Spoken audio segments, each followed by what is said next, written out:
A Joel Toscano no se le notan los infortunios en el rostro. Mientras cuenta su historia, sonríe, a pesar de todo. Nunca ha buscado la compasión de los demás. Tampoco siente la culpa que lo atormentaba en los primeros días, ni volvió a pensar en la vergüenza. Joel sonríe porque está tranquilo, pero no siempre fue así. Llegar a este punto le ha tomado años y aún quedan cosas por resolver. Las cicatrices de su cuerpo, por ejemplo. Perdonar es un proceso lento que empezó en 2017. Había llegado a Bogotá 2 años antes, justo después de cumplir la mayoría de edad. Allí conoció a una líder del programa de atención psicosocial integral a víctimas y por ella se animó a contar por primera vez su historia. Quería descargar en alguien el peso de su silencio y olvidarse para siempre de lo que le había pasado. Sin embargo, la funcionaria le insistió que fuera a un taller de la Red de Mujeres Víctimas y Profesionales de Soacha, del que no le dio más detalles. «Allá te vas a sentir bien», le dijo.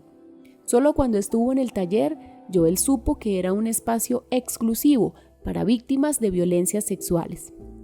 Estaban presentes la Fiscalía y la Defensoría, y las mujeres se disponían a hacer una denuncia colectiva contra sus agresores. Aunque en un primer momento Joel se sintió decepcionado de la funcionaria porque creía que su secreto estaba bien guardado, el encuentro fue un punto de quiebre en su proceso de sanación. La tapa explotó y fue ahí que empecé a hablar, dice. Joel contó que había nacido en un pueblo con una partera, aunque lo registraron en Cúcuta. Después se lo llevaron para Pailitas, un municipio del Cesar que limita con Norte de Santander, y ahí vivió hasta finales de los 90 con su papá, su mamá y sus 4 hermanos mayores. En el 2000, su familia tuvo que desplazarse a Cúcuta con ayuda de la Cruz Roja, después de que los paramilitares secuestraran al papá de Joel, quien se lanzó del carro en el que lo transportaban y estuvo varios meses en coma por una lesión cerebral. Su mamá, aterrada, quiso huir a Venezuela, pero su papá, que tenía otros hijos en Cúcuta de una relación extramatrimonial, le dijo que no dejaría a Colombia. Resolvieron que ella se iría para Venezuela con 2 de los niños y Joel y sus 2 hermanos se quedarían con la abuela en la casa de Ciudadela Juan Atalaya, una zona de Cúcuta que abarca 2 comunas y que es paso obligado hacia el norte y occidente del departamento. Como en toda ciudad fronteriza, la vida en Cúcuta gira en torno al paso con el vecino país, y la familia de Joel, como muchas otras, vio en la frontera una oportunidad para hacer dinero. De hecho, sus tíos vivían del contrabando, viajaban a San Cristóbal, una ciudad del estado venezolano de Táchira, a 57 kilómetros del puente internacional Simón Bolívar, para comprar carne y verduras que transportaban de vuelta a Cúcuta por las trochas. El negocio fue rentable y Joel creció con comodidades hasta que el Frente Fronteras de las Autodefensas Unidas de Colombia, AUC, empezó a extorsionarlos, o como se conoce en Colombia, a cobrarles vacuna. La situación empeoró cuando la abuela de Joel le alquiló una casa que tenía en el barrio La Victoria a un comerciante conocido como Papo, sin saber que era considerado el padre del bloque Catatumbo de las AUC. Papo, además, tenía una relación muy estrecha con Jorge Iván Laverde, alias El Iguano, jefe del Frente Fronteras y novio de una de sus hijas. El Iguano quería apoderarse de la casa de su abuela y trató de presionarla para que se la vendiera a un precio muy bajo, pero un cuñado de una tía que era cercano a Papo intercedió por ellos. Se llamaba Jaiber y según Joel lo mataron hace unos 4 o 5 años. Yo nunca lo vi uniformado, pero sí lo vi armado. Hoy en día yo sé que Jaiber era un colaborador de los paramilitares. Él les movía las armas dentro de Cúcuta, maquillaba o pintaba los carros que se robaban para hacer fechorías, atentados o secuestrar gente, cuenta Joel. En 2003, Joel era un niño de 6 años y no tenía forma de entender el conflicto.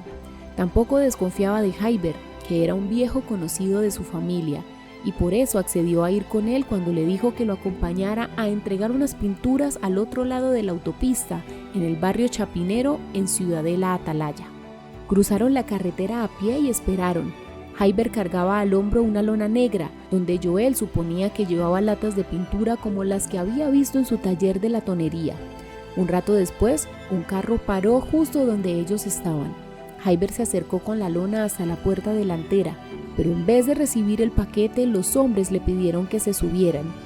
«Vamos», le ordenó Hyber. «Yo le digo a su abuela que usted estuvo conmigo». Y Joel obedeció. Llegaron a una bodega en la ribera del río Táchira, cerca al paso fronterizo del Escobal. Alguien abrió la puerta y entraron al galpón montados en el carro. Era una chatarrería o un taller de mecánica con partes de autos y carros a medias desperdigados por el espacio. Hyber le dijo a Joel que esperara ahí y se fue con la gente que los había recogido. Cuando volvió, 1 o 2 horas después, y ya iban de regreso a la ciudadela, Joel le contó que unos hombres habían abusado de él. Le toca que se quede callado porque si no esta gente lo mata y desaparece a su familia. Esa fue la respuesta. La visita al galpón se repitió varias veces entre 2003 y 2004, el mismo año en que los paramilitares asesinaron a su papá. En ese momento, Joel solo le contó lo que estaba ocurriendo a su mejor amigo del colegio. Se sentía culpable. «Esto me pasó porque me fui de sapo a acompañarlo. Yo no debía haber ido. Me lo busqué. Me hubiera quedado en mi casa», pensaba. Joel dejó de comer. Se le cayó el pelo. Su rendimiento académico bajó, pero nunca quiso hablar con nadie más sobre los abusos y se tragó el secreto, con la mansedumbre del que sabe que su vida depende de su prudencia. En 2011, agotado, abandonó el colegio. La segunda persona que supo lo que le había pasado fue su mamá. Cuando regresó a Colombia, Joel la culpó por haberlos dejado a él y a sus hermanos al cuidado de su abuela. «Mi mamá decía que ella no era capaz de soportar eso, que era imposible», cuenta. «Como ella sufre de ataques de epilepsia, decidimos que ese tema era mejor no hablarlo». Los años diluyeron los recuerdos de Hyber y los hombres del iguano, pero la herida volvió a abrirse cuando, a sus casi 18 años, 3 guerrilleros del ELN que pasaban por la zona del Catatumbo abusaron de él. Esta vez, al tratar de escapar, su cuerpo sufrió heridas que aún son visibles y le siguen recordando los horrores que vivió. Si pudiera, con alguna cirugía o algún tratamiento, las haría desaparecer. Empezaron otra vez las confrontaciones internas, los problemas familiares, los sentimientos de culpa, la depresión, las ideas de suicidio. Todo vuelve a aparecer y uno que lo creía superado, dice. Joel quiso vengarse. Pensó que si los volvía a ver, a Hyber, al iguano y a sus hombres, a los guerrilleros, los mataba. Lo único que pudo aplacar su dolor fue salir de Cúcuta y compartir su historia con otras personas que, como él, sobrevivieron a la violencia sexual. Escuchar a las víctimas me ayudó a entender que yo no tuve la culpa, que no lo decidí y que no tengo por qué cargar con ese peso en mi espalda, dice. Uno de los pasos fundamentales del proceso que Joel llama Agencia Política fue el primer encuentro nacional de hombres víctimas de violencia sexual que organizaron la Unidad de Investigación y Acusación de la JEP, la Organización Internacional para las Migraciones y la Red de Mujeres Víctimas y Profesionales en 2019 en Paipa, Boyacá.